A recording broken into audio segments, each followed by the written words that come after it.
Welcome back to Chronosphere Fiction. This is your host, Daniel French. Let's get right back to it with Monday through Friday at the Smith's residence. Be advised that this story carries some adult content. Please remember to support Chronosphere Fiction at patreon.com/chronosphere. Send your questions or story submissions to chronospherefiction@cox.net. Please subscribe to, rate, and review our podcast. And now, Monday through Friday at the Smith residence. Act 2, Scene 1. Tuesday. Barbara is leaning against the dishwasher, smoking a cigarette. She seems exasperated. Albert soon walks through the front door. Barbara, unsure of who has just arrived, puts out her cigarette in the sink. Hello? I'm home. Albert? Barbara enters the foyer. Why are you home so early? They sent me home. But why? No reason. He heads for the staircase, but Barbara seizes him by the arm. Ow! What did you do, Albert? Tell me! Let go of me! She releases him. I didn't do anything. You and I both know that you're lying. I'm sure your father's already been told, and he's going to tell me when he gets home. If he gets home. Excuse me? Why would Dad tell you anything? Barbara is at a loss for words, taken aback. But you're right. He'll probably tell you when he gets home. So I'll tell you. I ditched fourth period with a friend, and we went to the woods. I told him that some poison oak was weed, and he smoked it. He's in the hospital. They don't know what's gonna happen to him. And it's not like he can tell on me or anything. He could even tell them what happened. But I could. They think I saved him. So like I said, I didn't do anything. And when Dad comes home, if he comes home, he'll tell you all about how proud he is of me for helping that poor kid. Albert, What? why did you do that? Why did I tell him it was weed? I don't know. I guess because I knew he was dumb enough to believe me. And he was. But that's not my fault. Did you know that it was poison oak? Yeah, And you knew what it would do to him? I guess. Albert, he could die. Yeah, maybe. Silence. Why did you tell me? Because who are you gonna tell? Dad won't believe you. Albert! The police? Albert! Of course not. Because if people knew, then people would know you as my mom. Albert, go to your room. So, that's it? That's what you say? Albert. Albert, heartbroken, marches up to his room and lies in bed. Barbara, in a haze, enters the living room and sits on the couch. She buries her face in her hands. Randall and Susan enter the house in the midst of conversation. It's not like he meant to forget it or anything. Barbara pulls herself together. Randall, could I borrow Susan for a few moments? Sure. Randall heads up to his room and listens to music on headphones. Susan joins Barbara in the living room. What's the matter, Mrs. Smith? Why don't you call me Barbara? I'd rather you called me Barbara. Is something wrong? Frank used to call me Barb, you know. He doesn't any longer. Sit with me. Barbara invites Susan to take a seat next to her on the couch. She complies. So, is there something you wanted to talk about? Oh, I'd like to talk about you. Okay. You're not in trouble, dear.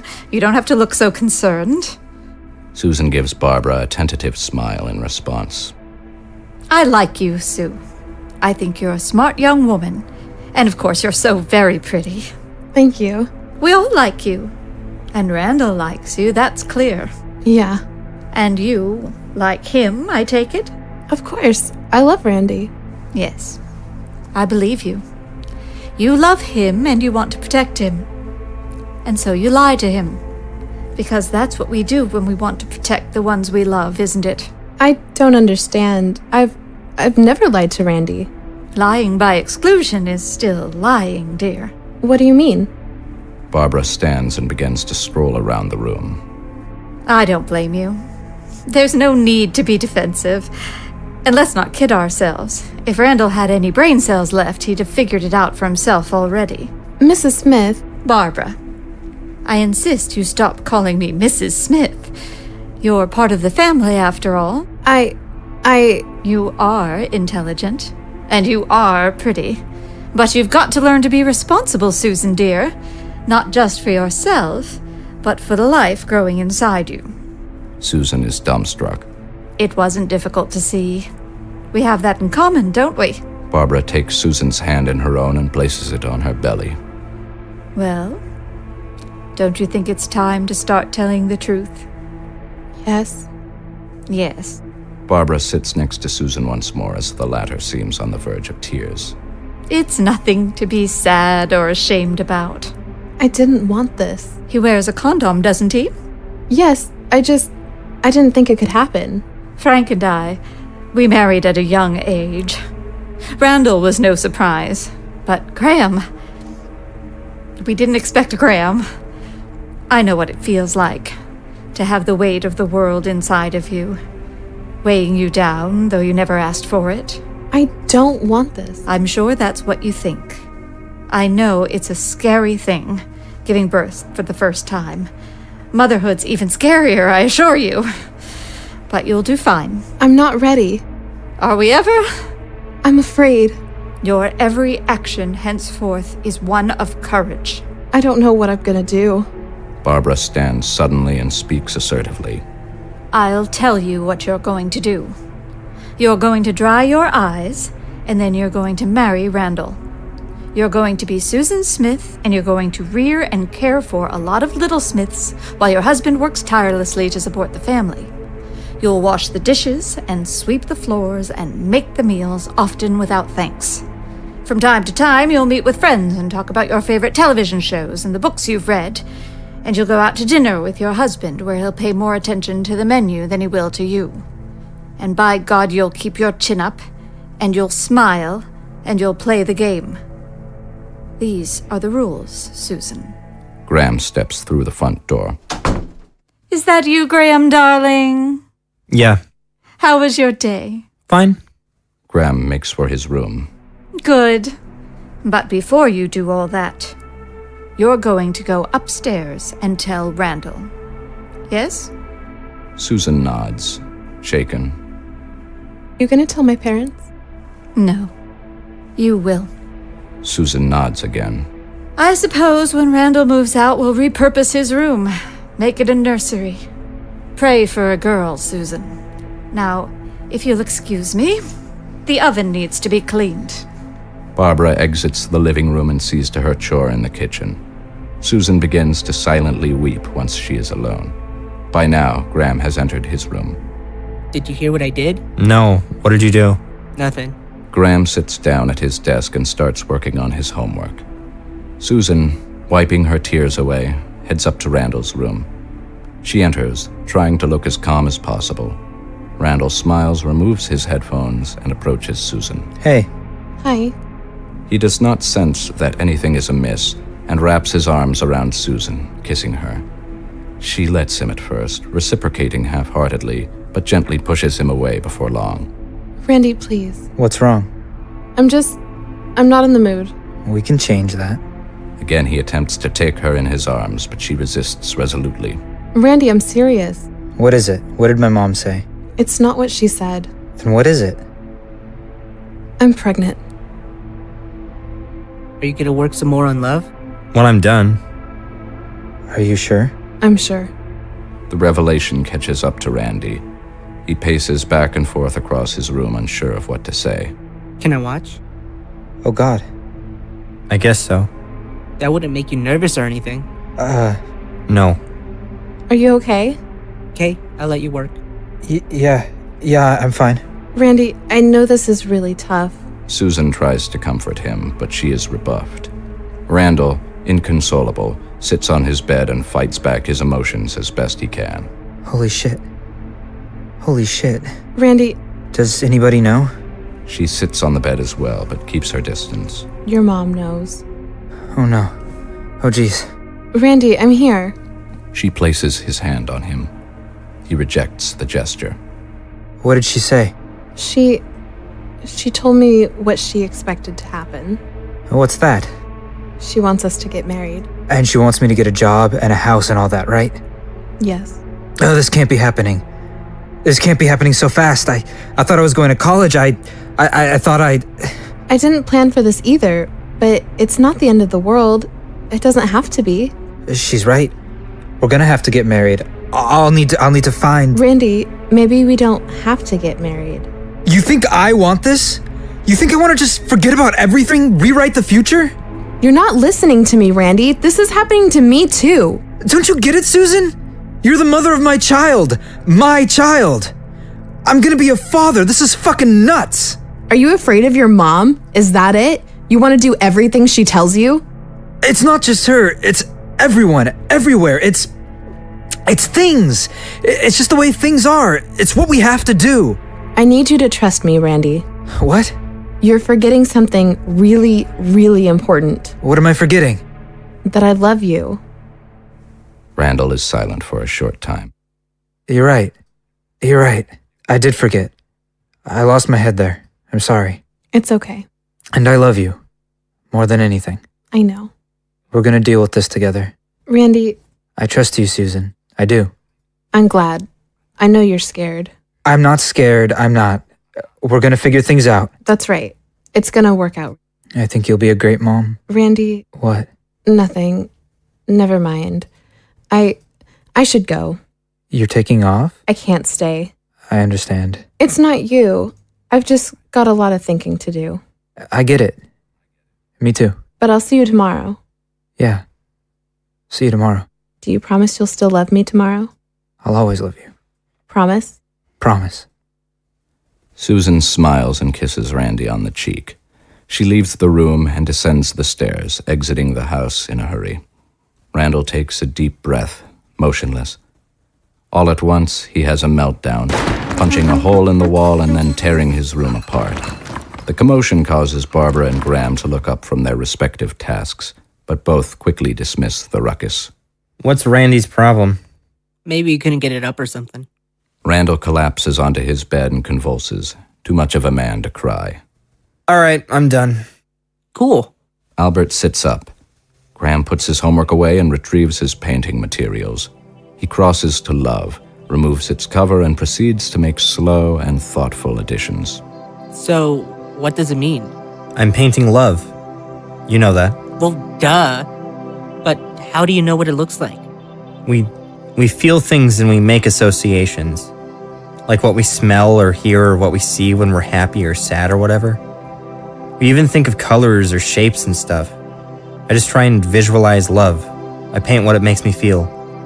So, you're in love? I'm serious. Why are you so interested anyway? I told you, because I like it. And you meant it. Believe it or not, I did. Well, what didn't you like about the other ones? I don't know. This one's not the same. None of them are alike. Whatever, I like this one. No, I'm not in love. But it's not finished. Ah, Albert hops off of the bed and takes a closer look at Love. have you ever been in love? Have you? I asked you first. I mean, why paint love if you never felt it? Once. When I was like 11 or 12. What was her name? Lila. Was she hot? She was beautiful. She was so blonde, her hair looked white. She always wore bright colors. I bet you remember what color her eyes were. Maybe you are my brother. Blue. The deep, dark kind of blue you only see at the top of the sky. How'd you know her? She sat in front of me in my pre-algebra class. I'd always doodle to keep myself awake. Nothing that good, but she liked my drawings. She told me she liked them, so I'd give them to her and she'd thank me and she'd give me this smile. It was what I lived for. A lot of times I'd draw things on my homework and I'd get in trouble with the teacher because I'd give them to her instead of turning it in. But she'd get in trouble too because she'd always turn around in class to watch me draw. I loved her. I loved her unconditionally. I knew I loved her because I thought about her all the time and I dreamt about her at night and I'd look into her sky-colored eyes and I'd see no malice or suspicion or disdain. Only my love reflected back at me. Did she love you? I don't know. What did you do? Basically nothing. I hardly even say anything to her other than thank you when she told me how much she liked my drawings and here you go when I gave them to her. I wanted to. I wanted to say, Lila, you're so beautiful, and let her say the rest, but I didn't. Because I had this picture in my head of that beautiful smile slowly fading. She'd say nothing and I'd say nothing, and she'd turn to face the front and she'd never turn around to watch me draw ever again. And I'd get my homework in every time, and Dad wouldn't yell at me for getting a D in the class, at least. That's it? I sat with her during lunch once, in the cafeteria. She invited me to sit with her because all her friends had detention or something. It's not like we talked about anything special, just class and stuff, but I was so happy. I usually sat alone, but that was the only time. What happened to her? She moved away. And? That's it. I showed up in class a few weeks before summer and she wasn't there. I thought maybe she was sick, but she wasn't there the next day or the day after that. I asked the teacher where she was. He said she moved away. That's all. And you? And me? And me what? Have you ever been in love? No. Never? Never. Do you believe me? I guess so. I just haven't. Not even any of the girls you pay for? I don't really care about them, and they're not that into it either. So, loving Lila felt like this. Yeah. If you ever saw Lila again, would you give it to her? I don't know. Well, I like it. Thank you. You want to see something? What? I found her a few days ago. I showed her to the people at school today. Albert opens his backpack and holds it out for Graham to look into.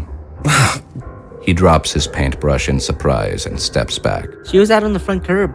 I think she got hit by a car or something. She smells bad. Yeah, I should throw her out after tonight. You didn't do it, did you? No, of course not. It's really gross. Well, I thought maybe you'd want to say goodbye. Could you put her away, Albert, please? For Christ's sakes. Albert throws the backpack at Graham, who is unable to catch it with a pallet in one hand.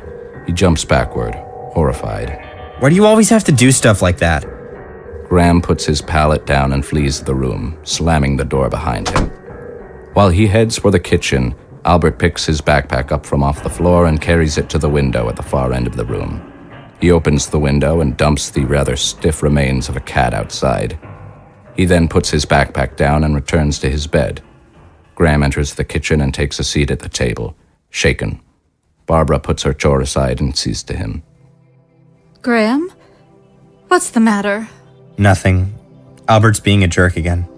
I can't say I'm terribly surprised. I'm so sorry. It's okay. It isn't. It just isn't. He's cruel to you.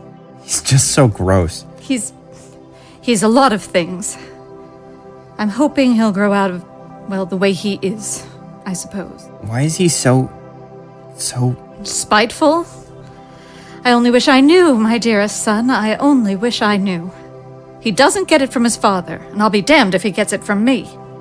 She sits down next to him. We can only hope that the next one is a little more level-headed.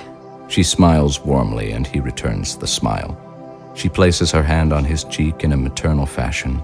I'm so proud of you. You're such a kind young man.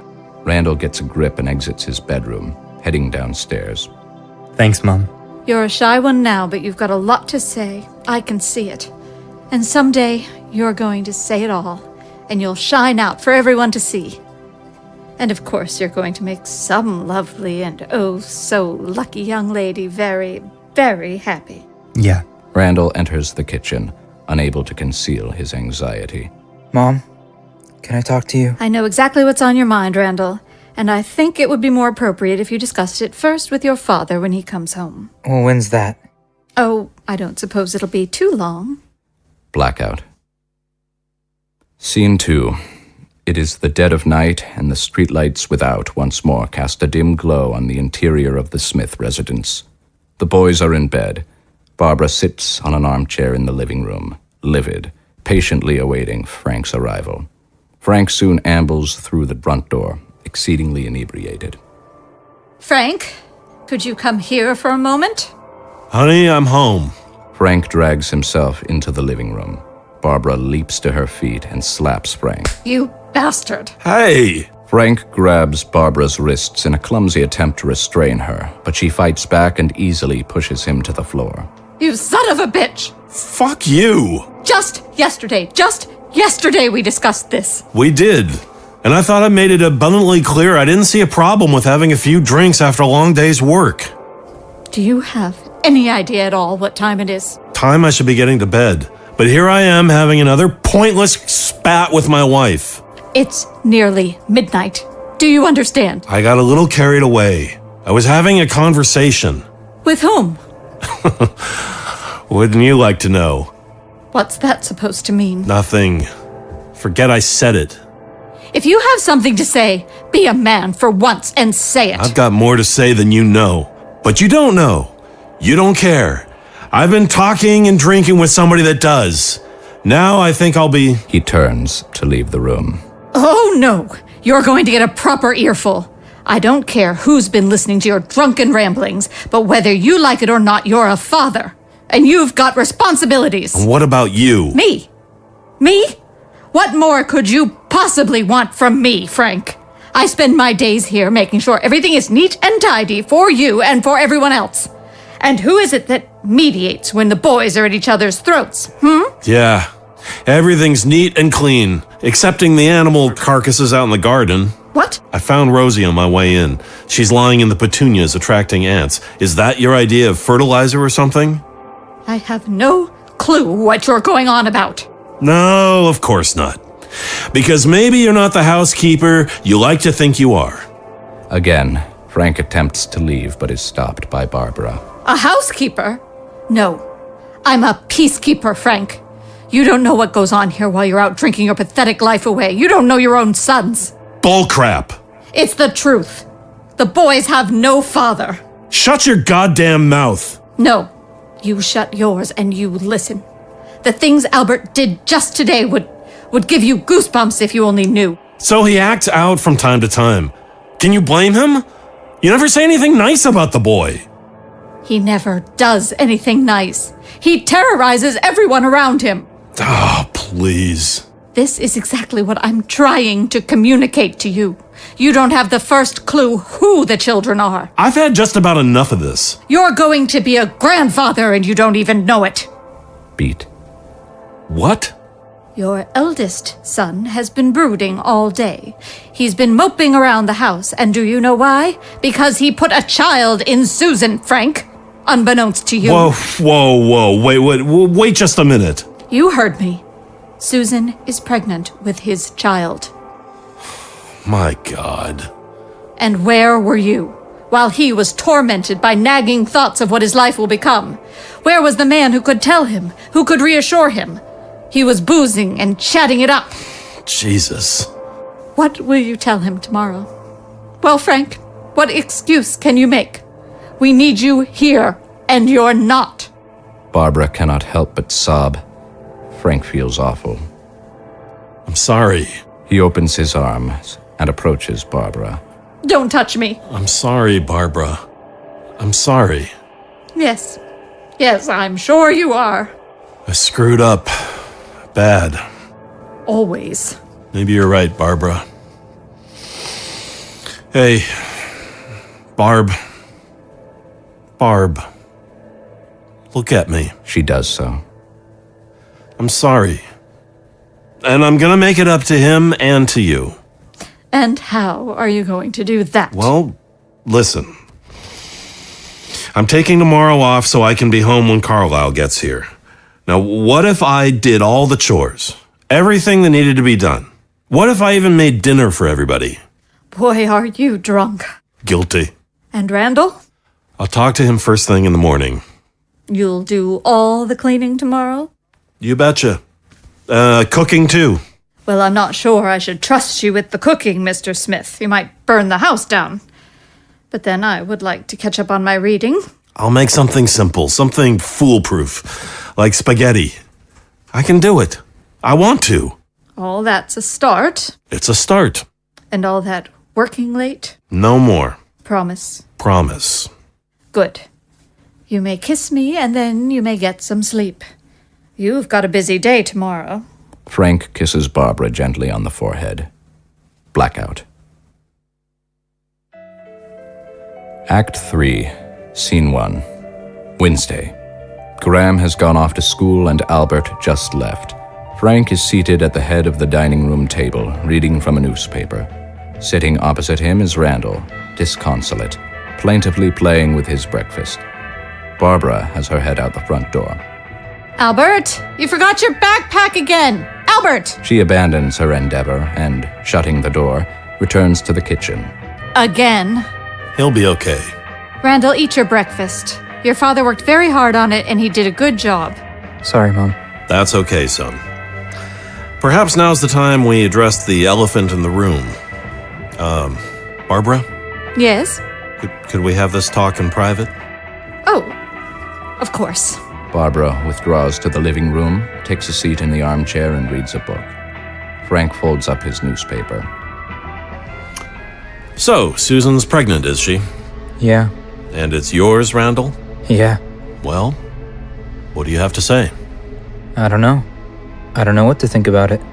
But you're happy, aren't you? Happy? I mean, I want to be. You didn't think you'd be playing football for the rest of your life, did you? Forgive me if I'm a bit too frank. Frank laughs at his joke. Randall does not. That one's always cracked people up. People that know me. Listen here, Randy. You've got plenty to be happy about.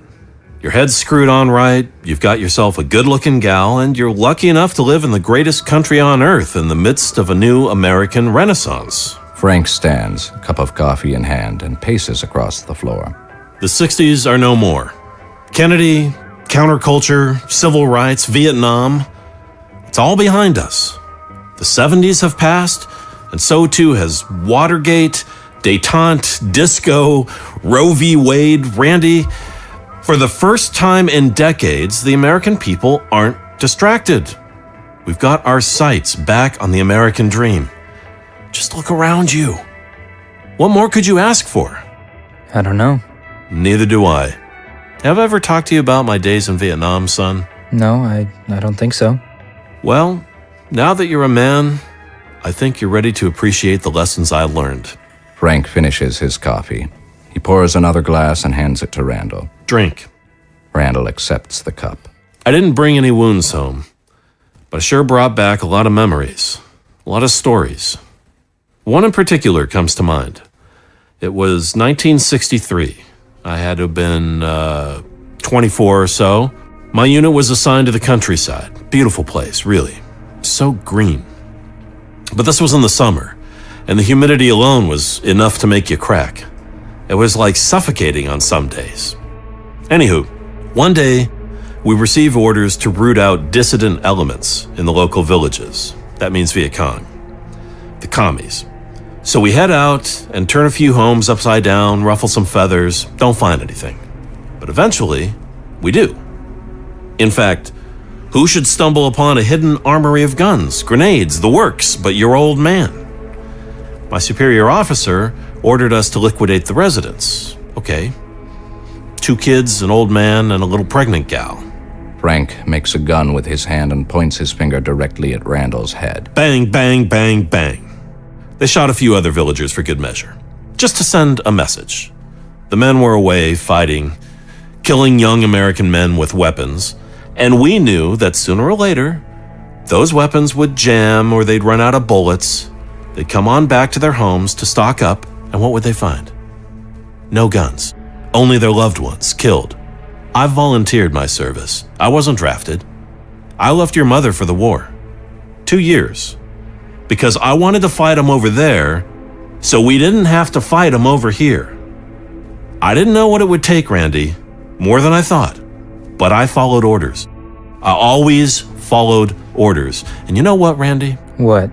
If I can look a pregnant mother in the eye, picture Karl Marx, and shoot her dead to ensure the survival of democracy and capitalism and that American dream of ours, you can damn well rise to the occasion and live out that dream I fought, I killed to protect and to provide for you. Be a man. Be an American man. Does that make sense, Randall? Yeah, Dad. Yeah, I think it does. I thought it would. I see a lot of me in you. Frank produces a flask from his person and hands it to Randall. Drink. It's called vodka. And it's the only good thing that ever came out of Russia. Randall takes the flask. I know what vodka is, Dad.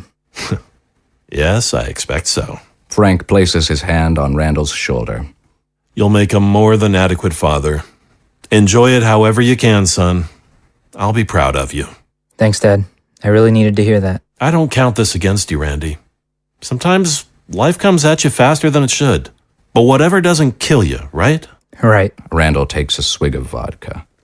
You better head off to school. We'll have Susan and her family over for dinner sometime soon. Not tonight.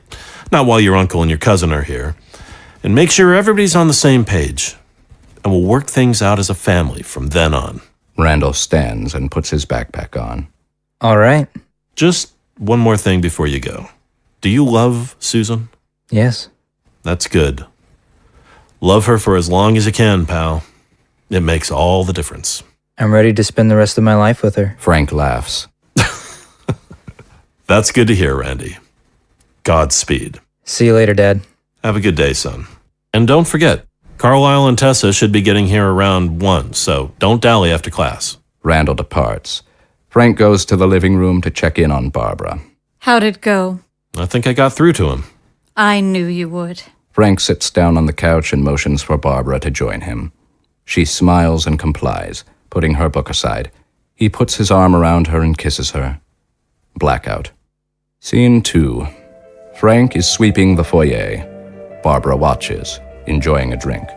Was it always this tedious? No, it's worse. I don't have company. Well, I'm taking a break when they get here. Did he say why the flight was delayed? He said it was because he's a person of interest and they were searching his luggage, but, well, Perhaps not. maybe not. But don't let him hear you say that. Oh, I know better. Heck, the boys might beat them here. Are they staying at a hotel tonight? Surely not. They're family. They're staying here. We're not going to let them get scalped on the price of a room. All right. Where will they be sleeping in that case? I suppose we could situate Carlisle on the couch, and then we've still got that inflatable mattress in the upstairs closet. I believe so. And we can put Tessa in the boys' room. With Albert? And Graham. Would you rather she slept with Randy? No. You're right. She'll be fine. Al can raise a little hell, but he's a gentleman. We'll see. The doorbell rings. That must be them. I'll get it. Barbara answers the door. There stands Carlisle, an American man along the lines of Frank, who wears a smile at all times, and Tessa, a punk rock type. Hello. Hey there, little brother. So nice to see you two. Come in, please. They enter and the door is shut behind them. And just look at you, all grown up. And very with the times, it would appear. Tess, say hello to your Aunt Barbara and your Uncle Frank. Hi, Aunt Barbara and Uncle Frank. She's a bit shy when meeting new people. I am not. She'll loosen up. Do you happen to remember the first time you came here, Tessa? No, I was like 2. Of course you were. Carlisle notices the broom in Frank's hand. She has you doing the chores, Frank? What can I say? But here, while I'm at it, let me take your bags. Don't mind if I do. Carlisle hands Frank his suitcases. Frank takes them to the living room. And how are you enjoying school, young lady? I'm not. She gets good grades, even if she doesn't care to admit it. It's not hard when everyone's so stupid. Don't you love her? She's very sure of herself, and that's not a bad thing to be. I hear you've settled down. You heard right. Just outside of Milwaukee in a real nice neighborhood, just like this. And what are you doing with yourself these days? I do contracting in the city. Frank returns. So, how's life been? Been treating you. Fine, as I was just telling your wife. Got a job that pays and a home we're both real happy with. Everything's in order for a change. I'm glad. Now that we're sedentary, I'm hoping the feds will back off and that they'll think of us less of a threat. Tessa sighs. Adorable, Tess. It's hard to believe, I know, but you can't miss them if you keep your eyes open. Of course, Carlisle. Don't worry, I'll make an effort to keep that sort of talk to a minimum. It's depressing, I know. The things they do to keep us in line, but still, that's no reason we ought to kid ourselves. There's no shortage of scheming in Washington, D.C., I'll give you that much. Perhaps we should all keep that sort of talk to a minimum, just so we don't bore Tessa to death. Barbara smiles at Tessa. But where are these nephews of mine? They should be getting home from school any time now. The school that you work at, I take it. That's right. Told them I was coming and they gave you the day off, did they? Frank chuckles. Somebody had to be here to supervise you. Actually, I've got myself a sub that's all too happy to cover for me whenever I want to take a day off. Probably queer. Why don't you two catch up while I show Tess around the house? Be my guest. That's okay, I can show myself around. Now, Tess. Albert abruptly steps through the front door. He is surprised to suddenly find himself in the middle of a conversation. His eyes instantly meet Tessa's. Al, you're home. Hello there, Albert. Last time I saw you, you were just a little guy. Carlyle extends his hand. Albert takes his eyes off of Tessa and turns his attention to Carlyle, still somewhat flustered. Hi, Uncle Carlyle. I look forward to getting to know you. Yeah, me too. Say, maybe Albert here could give Tessa a tour of the grounds. Get to know his cousin for the first time. The other boys will be here any second. We could wait till they get here. Is there some place to sit in here? Yeah. Let's start the tour in there. Tessa enters the living room without hesitation. Albert follows her. Oh, you've got to come out to the garage with me and take a look at the Mercury Cougar I just bought in July. Let's have a look. Frank and Carlyle head out, leaving Barbara alone. She sighs and goes to the kitchen to smoke a cigarette. Tessa has by now taken a seat at one end of the couch, Albert at the other. So is there anything to do here? We've got a TV. Ugh. Tessa takes a pack of cigarettes from her jacket. You smoke? Yeah, don't you? No. You want to try one? Okay. She withdraws 2 cigarettes, hands one to Albert and pops the other in her mouth. Albert does the same. She returns the pack to her jacket and produces a lighter. The two lean in towards one another until the tips of their cigarettes touch, and Tessa lights both simultaneously. So you're Albert, right? Albert coughs. Yeah. Don't worry, it gets easier. What if we get caught? We won't. Not if you don't keep coughing. I can't help it. Don't hold on to the smoke. Take it in and breathe it out. Graham enters the house. Hello? Hi. Who's that? That's my brother Graham. Barbara steps into the foyer to greet Graham. How was your day, love? He's lame. Fine. Your uncle's in the garage with your father, and your cousin's in the living room with Albert, if you'd like to say hello. Both my brothers are. Maybe later. I understand. Graham proceeds to his room and commences on his homework. Barbara returns to the kitchen. That sucks. Yeah. At least you're not an only child. I'm stuck with my dad all the time. So what happened to your mom? She died in a car wreck. She was decapitated. Whoa. Yeah. How old were you? I was only 4, so I didn't really know what was happening. I remember Dad acting like a totally different guy.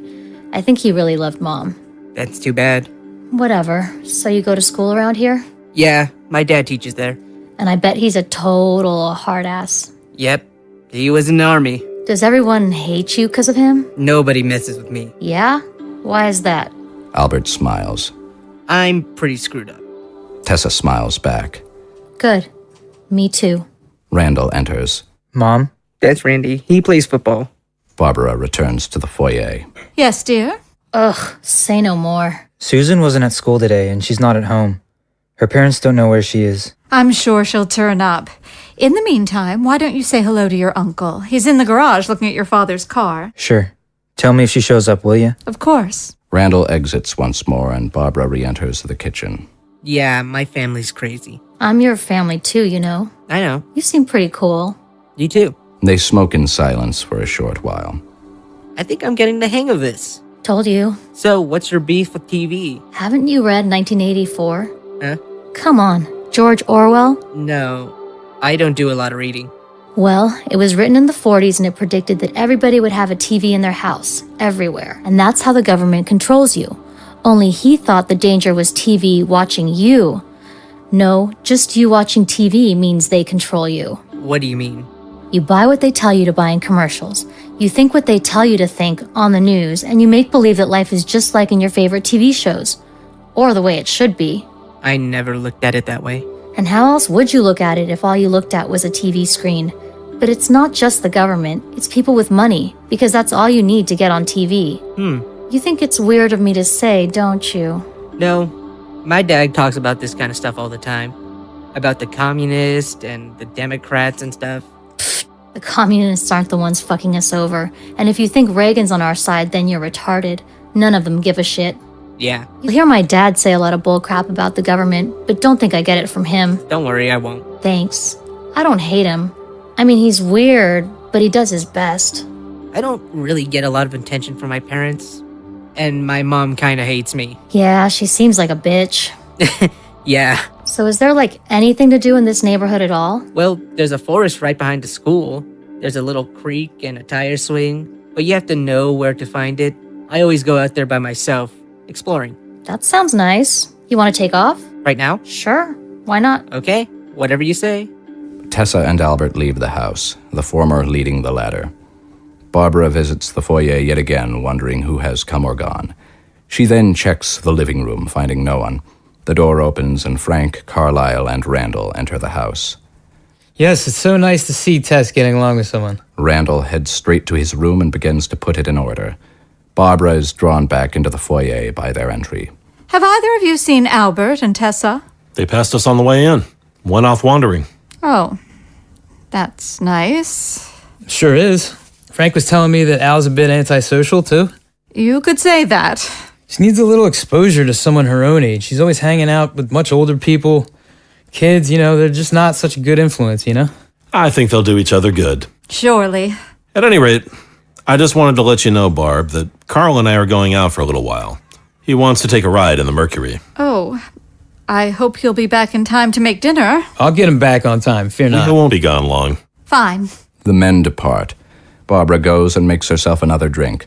Some time passes before Susan arrives. She begins toward the stairs. Frank? Albert? Hearing Barbara's voice, Susan freezes. The former is drawn into the foyer once more. Ah. Is Randy here? Yes, he's in his room. Thanks, Mrs. Smith. Barbara.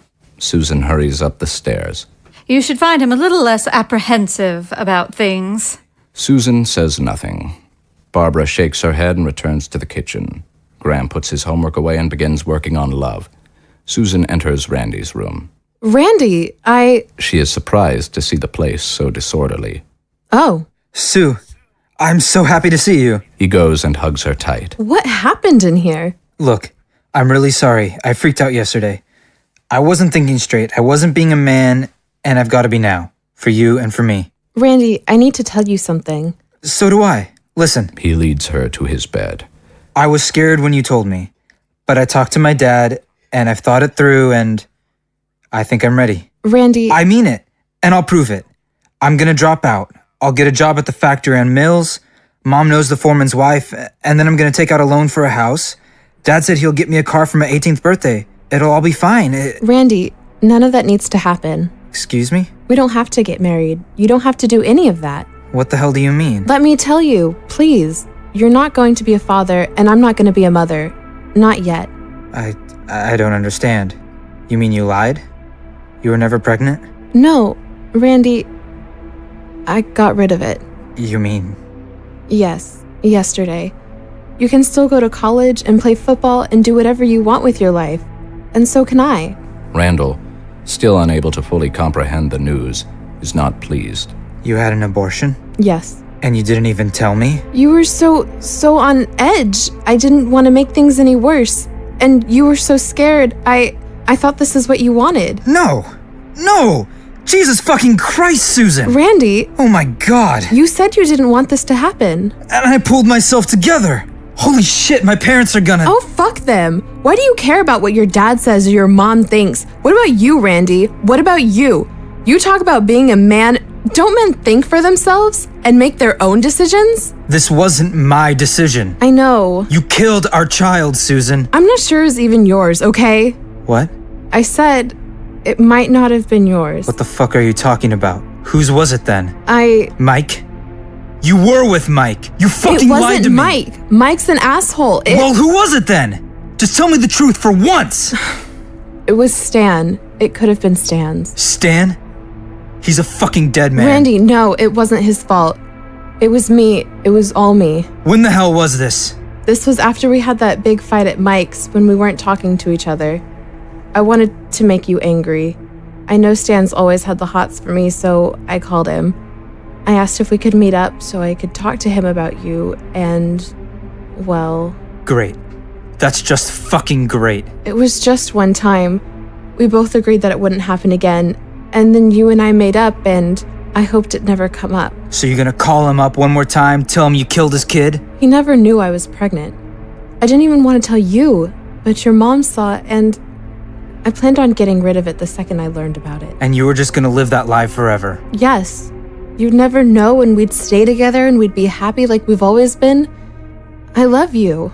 No, you don't. I do. You lied again and again and again just to save your ass. That's not true. I wanted to keep you safe. I'm sorry, Randy. You're not. I am. Honestly, I am. It could have been ours. We could have raised it. If you love me, well, then why didn't you want a family with me? I'm not ready. You're not ready. Bullshit. This was my child, too. I know, which makes it even worse. Randy, I love you. And I know you love me, too. You've said so and you mean it. I can see that. You try to exude this masculine strength all the time, but you can be so sensitive and sincere. You and I could still have a family together. Get out. Randy, please. It's done. It's all over with us. Please. Get out! Barbara and Graham both pause at the sound of Randall's outburst. Susan, in tears by now, backs toward the door. Lying whore! Randall. Randall picks up his alarm clock, rips it out of the wall, and lobs it at Susan. She shrieks. It narrowly misses her head, hitting the wall behind her instead. Susan turns and runs for the door. Barbara puts her business aside and hurries upstairs. Graham sets his brush and palette down and opens his door to see what the commotion is. Susan escapes Randall's room and instantaneously makes eye contact with Graham. What's going on up there? Susan dismays, knowing there is no way around Barbara as she ascends the stairs. Randall pulls his flask from a drawer and downs the entirety of its content. In here! Susan rushes inside Graham's room and he quickly closes the door before Barbara appears in the hallway and marches into Randall's room. What on earth is going on? Thank you. Graham and Susan remain close to the door to listen to the ensuing exchange. Randall, who has taken a seat on his bed, slowly looks up at his mother. Susan got rid of the baby. Barbara is shocked. What? It wasn't even mine. She had an abortion? You heard me. Where's she gone? She left. What do you mean she left? Out of the window? Out the door. Is there a reason you're in my room? Barbara approaches him. Come with me. We're going to her home this very instant. We have to speak with her parents. No. Excuse me? No. I'm not going to her house. I never want to see her again. I'm not going anywhere. Oh no. You're going to take some responsibility. I said I'm not going anywhere. Barbara is silent at first, somewhat intimidated. Something captures her attention. What's that smell? What? Is that... Have you been drinking? It's none of your business. Answer me. Yeah. So? Barbara shakes her head in disgust. I'm very, very disappointed in you, Randall. Do me a favor. Fuck off. You... She attempts to slap him, but he grabs her wrist before she comes close. Barbara is stunned and helpless. Don't touch me. Do you want to let that bitch get away with it? Forget about Susan. Randall releases her. Defeated, Barbara exits the room. Randall shuts the door behind her and returns to his bed. Barbara, still very shaken, turns her sights to the door across the hall. Graham? Susan is petrified. Busy painting, Mom. All right. Barbara returns to the first floor and dejectedly smokes a cigarette. Susan and Graham relax. Thank you so much, Graham. Don't mention it. I think your mom would have gouged my eyes out. Yeah. She can get really, really mad sometimes. Susan takes a deep breath as the sadness of her circumstances gradually returns to her. What happened? If it's okay to ask. Well, Randy broke up with me. Why? I cheated on him, got pregnant, and got rid of the baby. No wonder, right? Graham doesn't know what to say.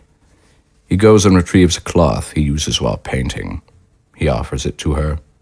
She gratefully accepts it and dries her tears. Thank you. Graham wanders to the other side of the room, bashful. I'm sorry about everything. You probably don't want to leave out the front door since my mom's down there. You can sneak out the window. There's a trellis you can climb down. But careful, my dad's always telling Albert he'll break his neck sneaking out. Susan smiles slightly. I'll be careful. And thank you again. It's all right. She gestures to Love. Did you do this? What? Oh yeah, I'm still working on it. It's really good. Thank you. What is it? It's love. Oh, Did you know I was an artist? Yeah, Randy's talked about your paintings before. Let me guess, he calls them shitty, right? Just for the record, I'd always give him a hard time for giving you a hard time. Really? Yeah, you don't deserve it. Anyone can see that. Graham is deeply flattered but conceals it. I mean, you can't be that bad. You saved me, didn't you? I guess so. Why? Why did you help me? I don't know. Well, I appreciate it. Graham nods awkwardly. Susan smiles, walks to the window, and cautiously shows herself out. Graham gathers himself and returns to painting. He soon goes to the window himself to watch Susan go. Blackout. On the next episode of Chronosphere Fiction, we'll continue with Monday through Friday at the Smiths residence with Act 3, Scene 3, written and narrated by Blake Benlin. Barbara was Jenna Scanlon. Frank, Paul Cantor. Randall is Antonio D'Annunzio. Graham is Will Gearing. Albert is J. Dean Garcia. Susan is Mackenzie Jensen. Carlisle is Eric Lorden. Tessa is Rosanna Jimeno. Production, sound effects, and music is Daniel French. Blake, Dean, and Mackenzie are also part of a Fishbonius podcast known as The List Game, a conversational improv game. Be sure to check it out when you get a chance. Next episode will probably be the conclusion of Monday through Friday at the Smiths residence, and then we're back to Gafgarn. Keep your cosmos clean.